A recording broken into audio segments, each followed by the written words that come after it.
Assalamualaikum warahmatullahi wabarakatuh. Selamat datang kembali di channel Biosimac. Terima kasih karena kalian sudah mengklik video ini dan menonton video ini. Saya ucapkan selamat datang bagi kalian yang baru menemukan channel ini ataupun baru yang menonton video saya. Di channel ini saya akan menyajikan informasi tentang dunia desain, tutorial CorelDRAW, Adobe Illustrator maupun Adobe Photoshop. Jadi bagi kalian yang punya passion di bidang desain ataupun ingin belajar tentang desain, maka kalian wajib subscribe channel ini ya, untuk mendukung saya agar saya lebih bersemangat lagi untuk bikin video tutorial yang lainnya.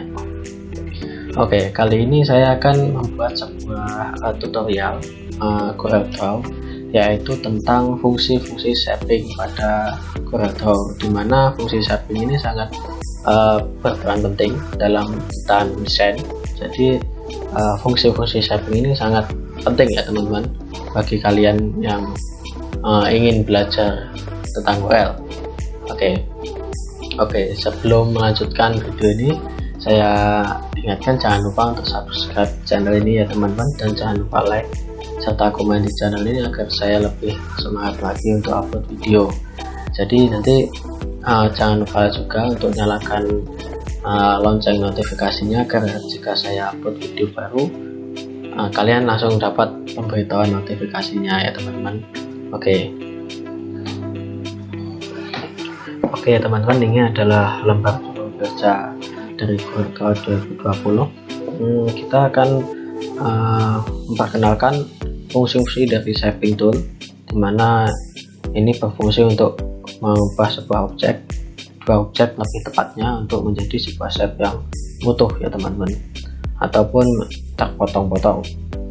Jadi jangan lupa simak video ini sampai selesai agar kalian paham tentang fungsi ini, karena nantinya fungsi ini mungkin sangat penting bagi kalian para desainer. Oke, langsung kita buat lembar baru. Fungsi shape tool ini ada beberapa macam, yaitu kita lihat di menu objek, terus di menu shaping. Nah, ini ada weld, trim, intersect, simplify, front minus back, back minus front, dan boundary ya teman-teman. Jadi masing-masing fungsi dari shape tool ini nanti saya akan jelaskan satu-satu perbedaannya maupun kelebihan dan kekurangannya ya teman-teman.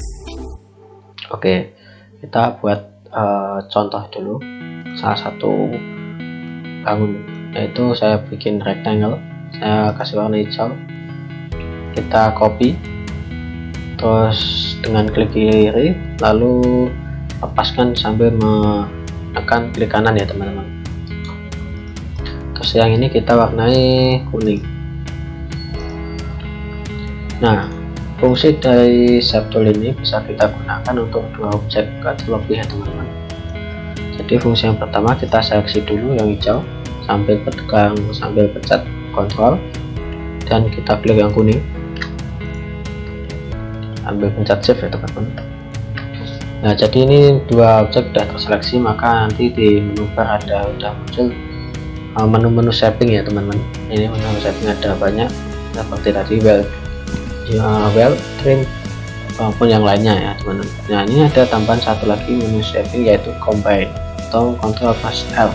Ini apa teman-teman? Combine ini berguna untuk memotong objek yang bersinggungan ya teman-teman.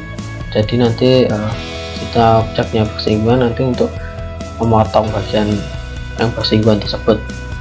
Contohnya seperti ini, objek kuning sama objek hijau. Ini kita seleksi semua. Nah, kita coba pilih menu shaping combine, kita klik. Nah, maka nanti dua shape ini akan mempunyai warna yang sama dan di tengah-tengahnya akan terpotong.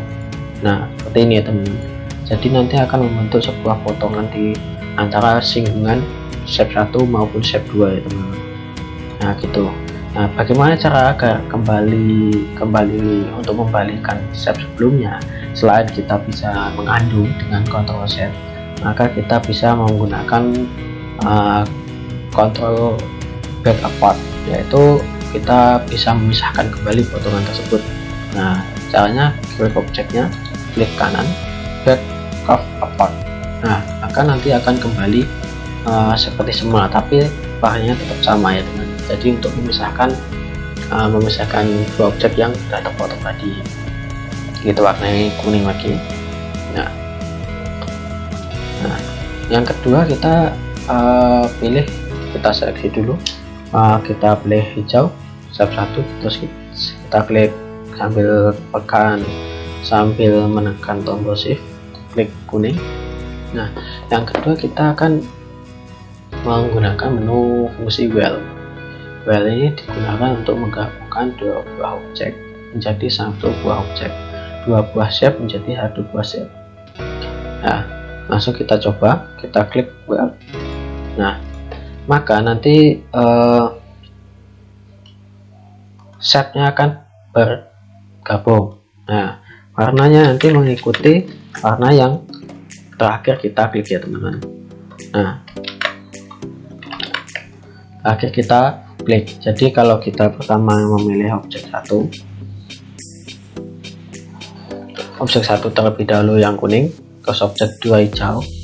Jika kita nanti klik well, nanti warnanya akan hijau mengikuti objek yang kedua kita seleksi ya teman-teman. Nah, sebaliknya jika kita seleksi yang hijau dulu terus yang kedua itu kuning, maka nanti kalau kita klik well, nanti warnanya shape ini akan tergabung dan warna kuning ya teman-teman.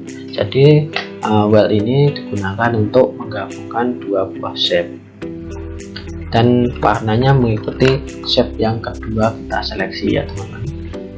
Saya harap kalian paham. Kalau nanti sekiranya belum paham, kalian bisa mengulang video ini dari awal ya teman-teman. Nah, yang selanjutnya kita pilih yang kita seleksi dulu. Kita yang kedua ada trim. Trim digunakan untuk memotong sebuah objek ya teman-teman. Memotong sebuah objek sebagai yang pertama diseleksi sebagai pemotong, dan yang kedua, yang objek kedua itu yang dipotong. Nah, contohnya seperti ini. Objek pertama ini hijau, kita seleksi dulu, yang kedua kuning. Jika kita nanti memakai fungsi shape tool trim, maka nanti kuning yang akan terpotong ya teman-teman. Jadi objek yang kedua yang akan menjadi objek memotongnya. Nah, kita klik, nah maka objek kuningnya akan terpotong. Nah, sebaliknya kalau kita seleksi kuning dulu dan yang kedua hijau, maka nanti hijaunya akan terpotong ya teman-teman. Jadi objek yang pertama kita seleksi itu sebagai pemotong, dan objek yang kedua kita seleksi itu sebagai yang dipotong ya teman. Contohnya gini. Nah, maka nanti hijaunya akan terpotong. Terus selanjutnya ketiga ada intersect. Menu intersect ini digunakan untuk membuat objek baru dari perpotongan antara shape 1 ataupun shape 2 ya teman-teman. Jadi ini kita seleksi shape 1, terus yang warna kuning itu yang kita seleksi shape kedua warna hijau, kita pilih intersect. Nah, maka nanti akan muncul objek baru antara persinggungan shape 1 maupun shape 2, dan warnanya akan mengikuti shape yang kedua kita seleksi ya teman-teman. Jadi contohnya gini. Jadi kita akan mengambil bagian dari kuning, maka pertama kita seleksi adalah hijau dan yang kedua adalah kuning. Nah, kita klik menu intersect. Nah, maka nanti akan terbentuk objek yang baru.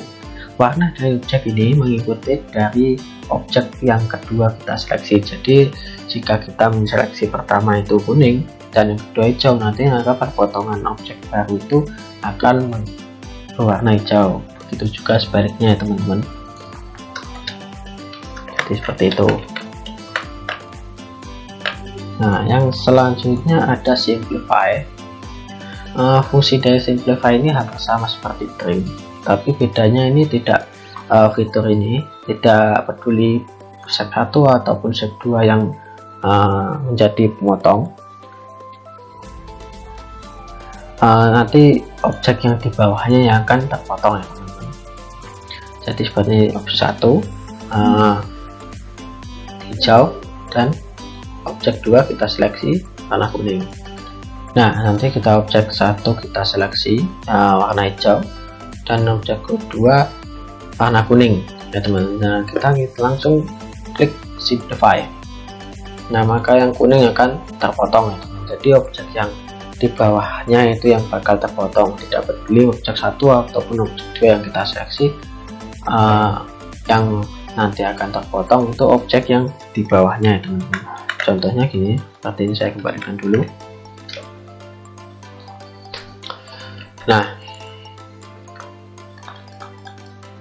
Nah seperti ini ya, kita seleksi dulu yang kuning ataupun hijau, kita klik simplify, maka nanti objek kuning yang tetap terpotong. Nah, kita coba sebaliknya,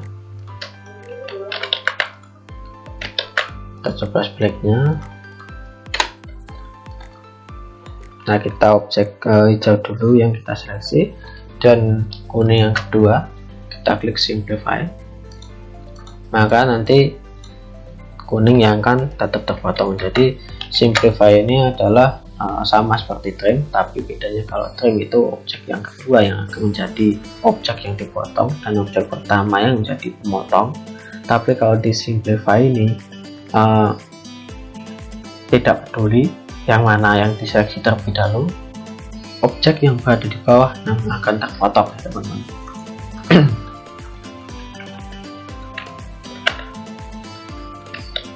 Nah, selanjutnya ada lagi fitur selanjutnya, yaitu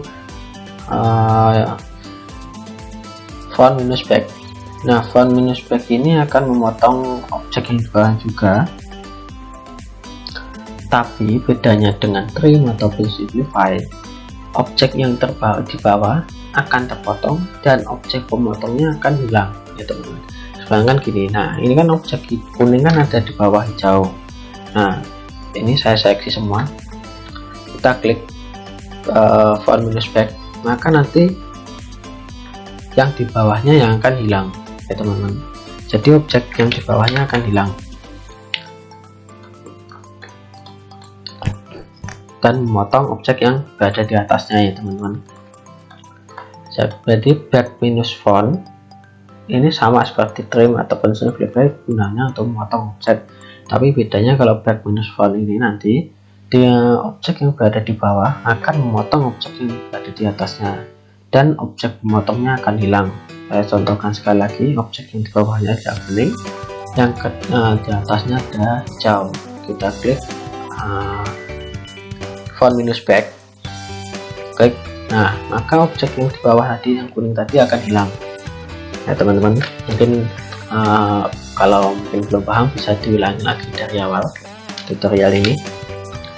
Nah, yang selanjutnya ada balikannya back minus front, ada back minus ya teman-teman, tadi front minus back ya teman-teman. Nah, yang terakhir ini adalah back minus front.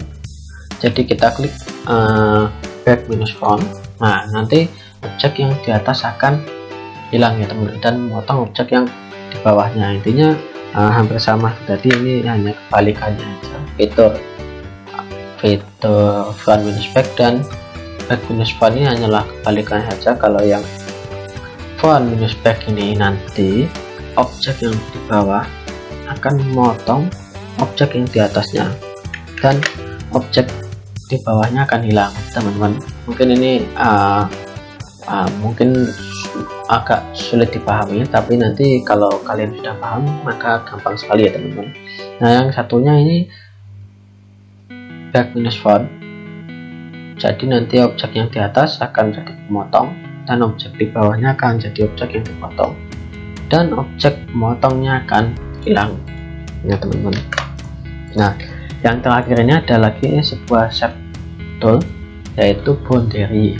Boundary ini digunakan untuk membuat objek baru berbentuk outline tanpa sebuah fill ataupun warna.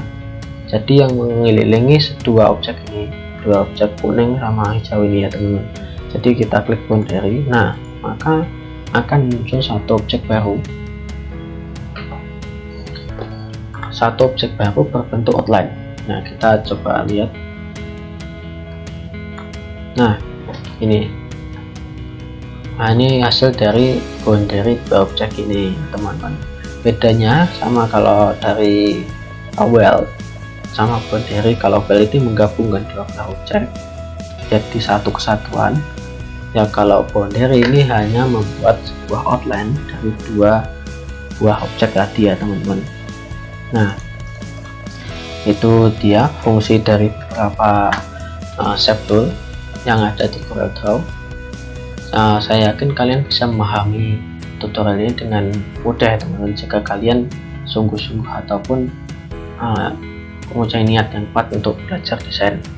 Nah, sebenarnya desain itu mudah. Sebenarnya memahami tool-tool itu mudah jika kita sering melakukan latihan ya, teman-teman. Jadi kita lihat dan kita langsung praktekkan, maka nanti kita bisa tahu fungsi dari menu tersebut.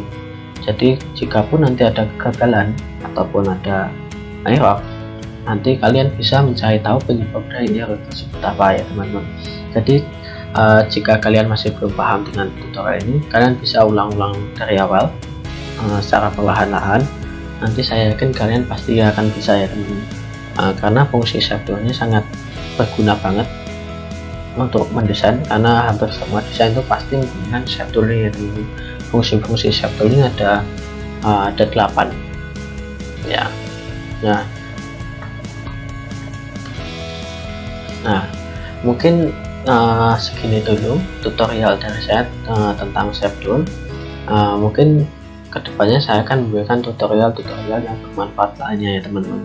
Jadi jangan lupa klik subscribe untuk langganan video saya, dan jangan lupa klik like dan subscribe channel ini ya, teman-teman. Nanti jangan lupa juga klik tombol lonceng notifikasinya agar nanti kalian dapat notifikasi jika ada video baru dari saya ya, teman-teman. Karena dukungan kalian sangat berarti bagi saya, berarti agar saya lebih semangat lagi untuk memberikan tutorial-tutorial yang bermanfaat bagi kalian, juga bagi kita semua ya, teman-teman. Terima kasih, semoga video ini bermanfaat. Pesan saya, jangan pernah menyerah, karena sesuatu yang sulit itu pasti akan menjadi mudah jika kita terus mencoba ya, teman-teman. Terus berkarya dan jangan pernah kita minder dengan karya kita sendiri, karena seorang profesional pasti dulunya adalah seorang yang beginner ataupun newbie ataupun pemula.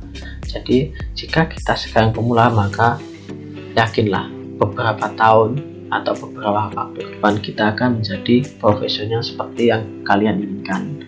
Oke, sekian dulu dari saya. Wassalamualaikum warahmatullahi wabarakatuh.